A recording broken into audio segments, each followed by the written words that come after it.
ફેબ્રુઆરીમાં એટલે કે 2025 માર્ચમાં માર્ચ શબ્દ તો હવે નથી વાપરવાનો, પણ ફેબ્રુઆરીમાં તમારી પરીક્ષા 27 ફેબ્રુઆરીએ જ્યારે શરૂ થવા જઈ રહી છે ત્યારે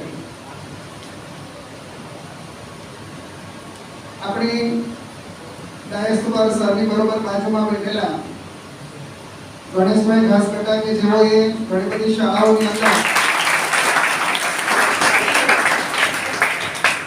આ પ્રકારના માઇન્ડ પાવર સેમિનાર એમણે આપેલા. લગભગ 15 દિવસ પહેલા મારા એક મિત્રના માધ્યમથી એમનો સંપર્ક થયો અને એમનો એવો આગ્રહ હતો કે એ વિદ્યાર્થીઓને ખૂબ ઉપયોગી થાય, ખાસ વિશેષ કરીને ધોરણ 10 અને 12 ના વિદ્યાર્થીઓ. મિત્રો, એક વસ્તુ ઘણીવાર એવી હોય છે કે આપણી અંદર કેટલીક સુષુપ્ત શક્તિઓ રહેલી હોય, આપણે ઘણીવાર આપણા માઇન્ડને ચોક્કસ રીતે કેવી રીતે ઉપયોગ કરવો એ ન જાણતા હોઈએ. તો ઘણી બધી હિન્ટ્સ આપણને મળી રહે એવો એક વ્યવસ્થિત તમારા માટે, ખાસ કરીને 12મા વાળા માટે જ આ કાર્યક્રમનું આયોજન આપણે કર્યું છે.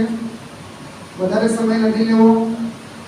સમગ્ર શાળા પરિવાર વતીથી આપણે ગણેશભાઈને આવકારીએ છીએ અને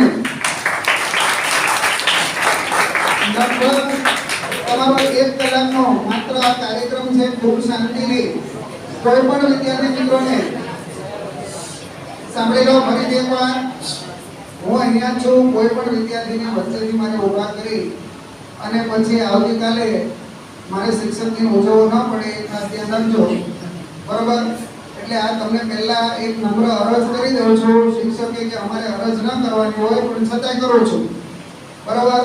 મહેમાનની સામે આવું બોલવું એ પણ યોગ્ય નથી, છતાં બી બોલવું પડે છે. એટલે આ વસ્તુ થાય નહીં એ ખાસ ધ્યાન રાખજો.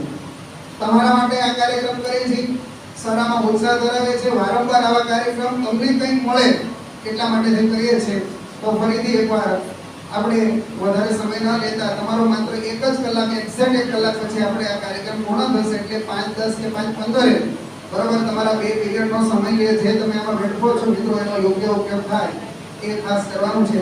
તો ફરીથી એકવાર આપણે ગણેશભાઈને આવકારી અને વિધિવત રીતે આ કાર્યક્રમની શરૂઆત કરીએ છીએ. Okay, thank you.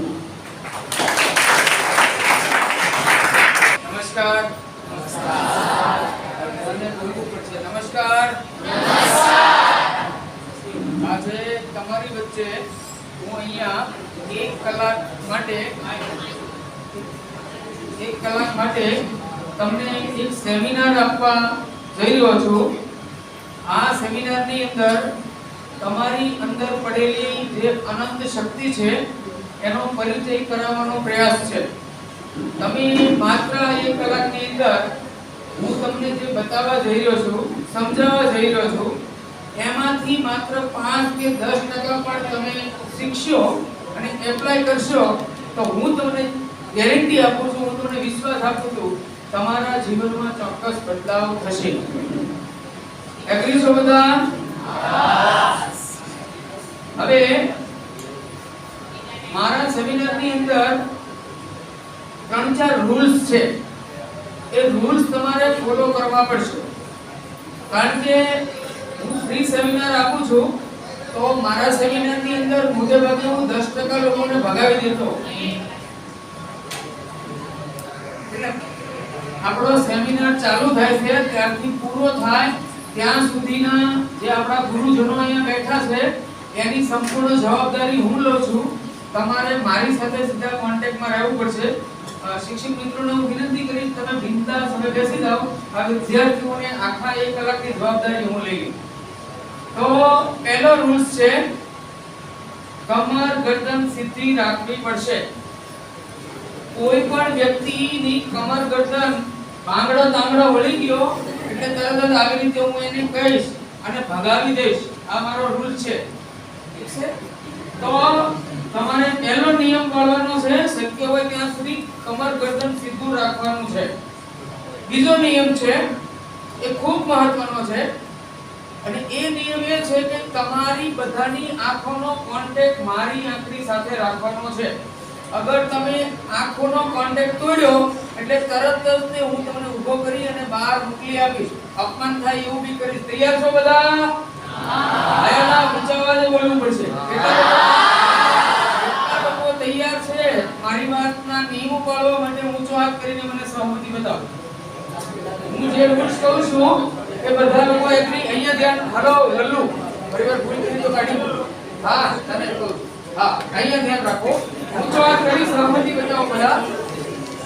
છોડી દો હાથ, નીચે છોડી દો. રૂલ સમજી લો. કમર ગરદન સીધી રાખવાની છે. આંખોથી, મારી આંખોની સાથે કોન્ટેક્ટ રાખવાનો છે. અને આ બે તમારું પહેલું લેસન છે. આ નિયમ તમે આજથી પાળવાનું ચાલુ કરશો અને એ જ નિયમ તમારા ક્લાસની અંદર તમને જે ગુરુજી શિક્ષક શ્રી તમને ભણાવી રહ્યા છે ત્યાં માત્ર આ બે જ પ્રયોગ કરશો, તમારી ટકાવારીમાં મોટો ફાયદો થશે. હું તમને એક દ્રષ્ટાંત આપું એટલે તમને સમજાવ. તમારા ક્લાસની અંદર કોઈ સ્ટુડન્ટ, ચાહે લેડીઝ હોય જેન્ટ્સ હોય, એમાં કોઈ ખૂબ હોશિયાર હશે અને બીજું કોઈ એવા વ્યક્તિ છે જેને બિલકુલ હોશિયાર ના કહેવાય. આ બંને લોકોનું તમે સ્ટડી કરજો. જે સ્ટુડન્ટ સૌથી વધારે હોશિયાર હશે તે જાણતા કે અજાણતા એ રૂલ્સ પાળે છે એ હંમેશા ટટ્ટાર અને રિસીવ મૂડમાં બેઠેલો હશે. આમાં કોણ હોશિયાર છે કોણ ઠોઠ છે મને ખબર નથી. તમે સ્ટડી કરજો. જે રિસીવ મૂડમાં અને કમર ગરદન સીધી રાખીને બેસતો હશે એ હોશિયાર હશે. અને બીજું, તમે સ્ટડી કાલેથી જ કરજો. તમારા ક્લાસમાં જે સ્ટુડન્ટ, ચાહે લેડીઝ કે જેન્ટ્સ, જે હોશિયાર છે એ સાહેબની આંખોની અંદર આંખો રાખી અને શીખી રાખે. તો આ સૌથી પહેલા બે રૂલ્સ છે. તમારે જો કોઈ પણ સબ્જેક્ટની અંદર માર્ક્સ વધારે લાવવા હોય, તમારે જે વિષય તમને પસંદ નથી એમાંથી ટકાવારી વધારે લાવવી હોય તો પહેલો નિયમ છે કમર ગરદન સીધી રાખવાની છે.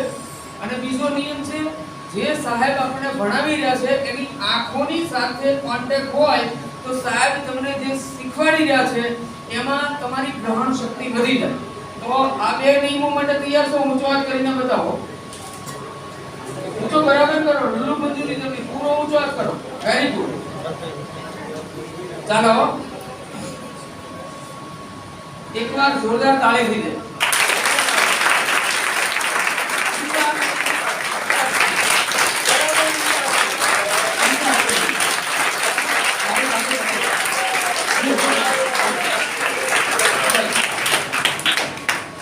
અહીંયા છો બધા મારી આંખો સાથે? સેમિનારને આગળ લઈ જઈએ. પૂરું મનને અહીંયા આપીને તમારે સાંભળવાનું છે. સેમિનાર પૂરો થયા પછી 2 મિનિટ તમને લોકોને બોલવાનો મોકો અહીંથી હું આપીશ કે અહીંયા તમે જે 1 કલાક સુધી નોલેજ લીધું એમાંથી તમને કયા કયા પોઈન્ટો શીખવા માટે મળ્યા એ તમારે અહીંયા કહેવાનું રહેશે. એટલે પૂરું ધ્યાન રાખીને સાંભળશો. ઓકે, આપણે આગળ વધીએ. સનાતન સત્ય એજ્યુકેશન સિસ્ટમ આયોજિત માઇન્ડ પાવર સેમિનાર આંતરમનની અજ્ઞાન શક્તિઓ એટલે કે આપણી અંદર છુપાયેલી જે અનંત શક્તિ ભગવાને આપી છે એની ઉપરનો માઇન્ડ પાવર સેમિનાર. અને ટ્રેનર હું પોતે છું. તમારી અંદર અનંત શક્તિ પડેલી છે એનો પરિચય કરાવવા માટે જઈ રહ્યો છું. આજ સુધીની અંદર તમારા જીવનમાં જે કોઈ સફળતા નિષ્ફળતા કે જે કાંઈ તમને રિઝલ્ટ આવ્યા છે એને માટે જાણતા કે અજાણતા તમે આ માઇન્ડ પાવર શક્તિનો ઉપયોગ કરેલો છે. તો હું તમને આ બાબતમાં આગળ લઈ જાઉં છું. નેક્સ્ટ રાજુભાઈ, નેક્સ્ટ કરો.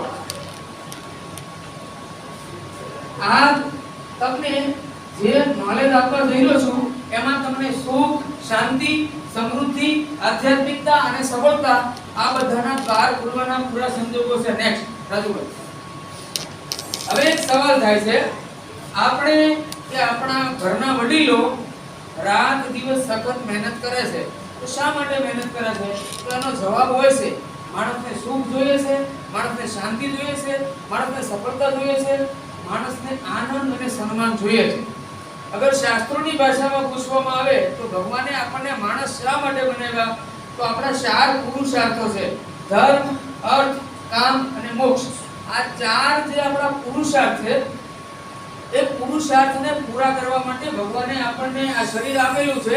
અને એને માટે 84 લાખ યોનિઓ જે છે એમાંથી માનવ જીવન, માનવ શરીર જ એક એવું શરીર છે જે બીજા કરતા આપણને કંઈક અલગ આપે છે. ભગવાને આપણને વિશેષ શું આપ્યું છે? તો કે મન, બુદ્ધિ, ચિત્ત, અહંકાર અને આત્મા. આ પાંચેય બીજામાં પણ છે પણ આપણને સવિશેષ આપેલું છે. તો એમાં સૌથી વધારે મહત્વનું છે આપણું મન. તો હું તમને આ મનની જે યાત્રા છે એ યાત્રા કરાવવા માટે આગળ થઈ ગયો છું. તો નેક્સ્ટ કરો. જ્યારે આપણને એવું પૂછવામાં આવે કે સુખ શાંતિ સમૃદ્ધિ આપણને જોઈએ છે, પણ બધાના જીવનમાં શું સુખ શાંતિ સમૃદ્ધિ સફળતા વગેરે મળે છે? તો એનો જવાબ છે ના. શા માટે નથી મળતું તો આપણે સમજવા માટે આગળ વધીશું. નેક્સ્ટ. સુખ શાંતિ સમૃદ્ધિ મેળવવા માટે કુદરતે આપણને ભગવાને બે શક્તિ આપેલી છે. એ બંને શક્તિને સમજવી ખૂબ જરૂરી છે. નેક્સ્ટ. ભગવાનની આપેલી બે શક્તિઓ છે, એક છે શારીરિક શક્તિ અને બીજી છે માનસિક શક્તિ, જેને મસલ પાવર એટલે શારીરિક શક્તિ અને માઇન્ડ પાવર એટલે મનની શક્તિ. આ ભગવાનની આપેલી બે ગિફ્ટ આપણને છે. તો શરીર તંદુરસ્ત રાખવું અને મનને તંદુરસ્ત રાખવું, તો એને માટેના જે નિયમો છે એ આપણે થોડા સમજી લઈએ.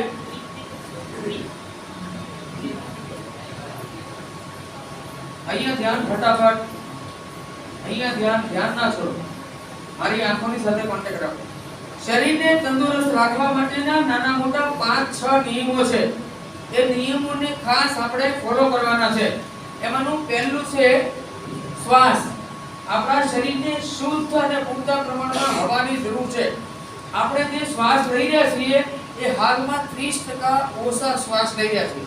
તમે જ્યારે વ્યાયામ કરો છો, યોગા કરો છો, પ્રાણાયામ કરો છો, કે તમે રમત રમો છો, ત્યારે જાણતા કે અજાણતા તમારા મોટા શ્વાસ ભરાય છે. યાદ રાખજો, તમે જ્યારે દુઃખમાં કે ચિંતામાં હશો ત્યારે તમારા શ્વાસ ધીમા પડી જાય, અને તમે જ્યારે ખુશખુશાલ હશો ત્યારે તમારા શ્વાસ મોટા હાલતા હશે. તો તમે કોઈ પણ પરિસ્થિતિની અંદર મૂંઝાયેલા હો તો એ મૂંઝવણમાંથી બહાર નીકળવા માટેનો પહેલો નિયમ છે ખાલી મોટા ખાલી શ્વાસ લેજો, તો બી તમારી મૂંઝવણ સમસ્યા છે એનું સોલ્યુશન થવા મળશે. કારણ કે જ્યારે પૂરા શ્વાસ લઈએ છીએ ત્યારે આપણા આખા શરીરની રિધમ બદલાઈ જાય છે અને પોઝિટિવ તરફ જઈએ છીએ. તો પહેલું છે શ્વાસ. બીજું છે પાણી. આપણે શુદ્ધ અને પૂરતા પ્રમાણમાં પાણી પીવાની જરૂર છે. આ દેશ અને દુનિયાની અંદર માત્ર 10 થી 15% લોકો શુદ્ધ અને મિનરલ્સ વાળું પાણી પીવે છે. કારણ કે દુનિયાભરનું પાણી અત્યારે બગડી ગયું છે, અને એટલા માટે લોકો આરઓ પ્લાન્ટ, આલ્કલાઇન, આયોનાઇઝર વગેરે જેવી સિસ્ટમ વસાવે છે. તો મારી તો એ પણ ભલામણ છે કે આપણી ઘરે આપણે શુદ્ધ પાણી પીવું જોઈએ. અને બીજી એક વાત કરી દઉં કે અમારે જે સનાતન સત્ય એજ્યુકેશન સિસ્ટમ છે એ health, wealth, happiness and spirituality ઉપર અમે કામ કરીએ છીએ. તો અમારું આરઓ નું પણ કામ છે, તો અમે આરઓ પણ આપીએ છીએ. તો શુદ્ધ પાણી, ત્યાર પછી શુદ્ધ ખોરાક. આપણે જે ખોરાક લઈએ છીએ એ શુદ્ધ અને સાત્વિક હોવો જોઈએ, પૌષ્ટિક હોવો જોઈએ. અત્યારે આપણે જે ખોરાક લઈ રહ્યા છીએ એમાં મોટે ભાગે આપણને રાસાયણિક ખોરાક મળે છે. પણ તો જો વિકલ્પ છે તો આપણે ઓર્ગેનિક ખોરાક લેવો જોઈએ. પણ અગર વિકલ્પ નથી તો પણ જે કાંઈ ખોરાક લઈએ છીએ એને ચાવી અને યોગ્ય રીતે આપણે ખાવો જોઈએ. તો એક સાત્વિક ખોરાકની જરૂર છે.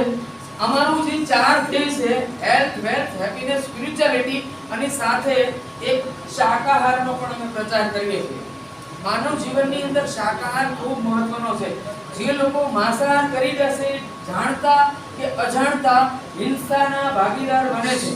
તો આપણે હંમેશા વેજીટેરિયન બનવાની જરૂર છે. ત્યાર પછી એક ઊંઘ, પૂરતા પ્રમાણમાં ઊંઘની જરૂર છે. એક્સરસાઇઝ, રમત ગમત વગેરે કોઈ પણ રીતે પરસેવો વળે એવું રોજે કરવું જોઈએ.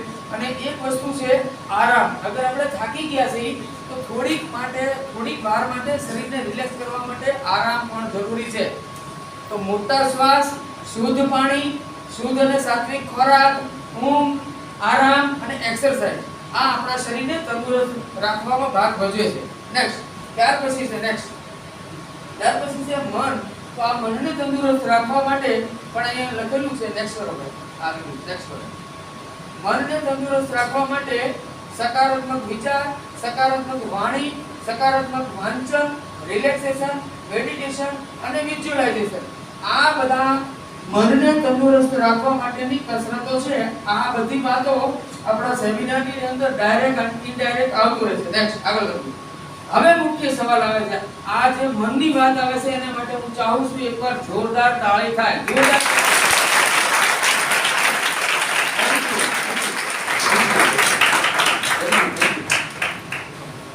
મન શું છે?